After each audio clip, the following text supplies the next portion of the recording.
Marrëveshja e fazës së parë pritet të shënojë fillimin në një procesi të ri paqe ndërmjet Izraelit dhe Hamasit, ku parashihet lirimi i pengjeve izraelite dhe të burgosurve palestinez, tërheqja e forcave izraelite nga pjesë të Gazës dhe hyrja e ndihmave humanitare në Gazë.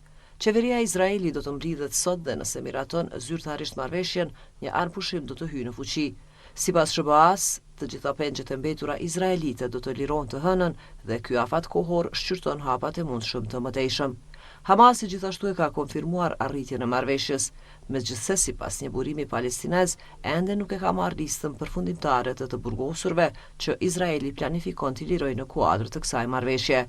Palestinezët në Gazë, ashtu edhe familjarët e pengjeve izraelite, kanë festuar për parimin e arritur, i cili u bë pas negociatave intenzive në Sharm el Sheikh të Egjiptit, derisa kryeministri izraelit Benjamin Netanyahu e ka quajtur marrëveshjen një ditë të madhe për vendin e tij. Ka reaguar dhe kryeministri britanik Keir Starmer, duke quajtur atë një moment lehtësimi që do të ndihet në mbar globin. E sekretari i përgjithshëm i OKB-s Antonio Guterres ka përgëzuar përpjekjet diplomatike të SBA-s, Katarit, Egjiptit dhe Turqisë në ndërmjetësimin e këtij përparimi kaq të nevojshëm.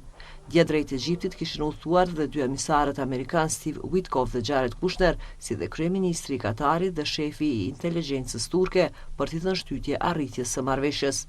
Në zhvillime tjera, Franca do të mbajë një takim në Paris të njëjtën me vendet arabe dhe evropiane për të diskutuar plane të një dite më pas për Gazën nëse anëpushimi vazhdon.